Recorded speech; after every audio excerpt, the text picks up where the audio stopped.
Hello, warm greetings, and welcome to the second episode of Still Spinning. This episode, we're still spinning Weezer's Pinkerton. I got into Weezer through Say It Ain't So off the Blue album, so I came in loving their catchy songwriting and accessible melodies. That debut is tight, polished, and instantly likable. Pinkerton, though, is something else entirely, and apparently, when it came out in 1996, a lot of people weren't ready for that shift. The album was not very well received on release, largely because it sounded so different from Weezer's hit debut. Critics and fans alike found it too loud, abrasive, gritty, and, at the very least, unpolished. And honestly, those are exactly the reasons why I think this album is so good. It really is. I encourage you to throw on a pair of headphones or play this at a proper volume because Pinkerton doesn't just sound like an album, it sounds like I'm in the studio with them. You can hear the imperfections that would usually be edited out. The guitars hum with electricity, equipment powering on bleeds into the mix, and everything feels almost nonchalant, like you're sitting in while the band records the album front to back.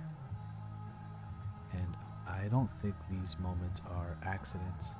Having seen Weezer live more than once, I can say genuinely that they play their music exceptionally well. It's rare to see a band that sounds almost exactly like they do on their records, but Weezer is incredibly tight in concert, so this rawness feels intentional, not sloppy. Back to the album itself, in a word, this thing rocks. People often say the songs are immature, and I get where that comes from. Rivers is painfully open here about loneliness, sexual frustration, insecurity, and none of it is dressed up to be cool or poetic. But when you combine that emotional bluntness with loud, distorted guitars and heavy drum fills, it becomes a fantastic mix. The contrast is what makes it work. There's also a strange narrative quality to Pinkerton.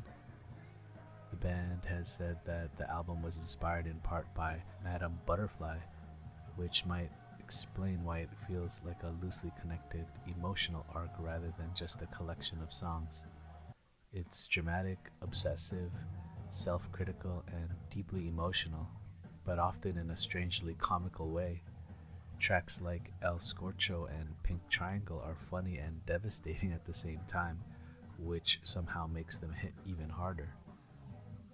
What really surprised me is that even with the harder edge, Weezer never loses their melodic instincts. The hooks are still there, the chorus is soar. They just wrapped it in distortion, vulnerability, and discomfort. Compared to the Blue album, Pinkerton feels less concerned with being liked and more concerned with just being honest. It makes total sense why this album was misunderstood when it came out, but over time, Pinkerton has been re-evaluated and is now often called Weezer's most honest work, and even a foundational influence on emo and confessional rock that followed. If Say It Ain't So made me a fan because of how accessible and catchy Weezer could be, Pinkerton made me appreciate them more for taking a real risk. It's messy, flawed, loud, and very human, and that's exactly why it still resonates. Thank you very much for joining me on this episode of Still Spinning. We'll catch you on the next one.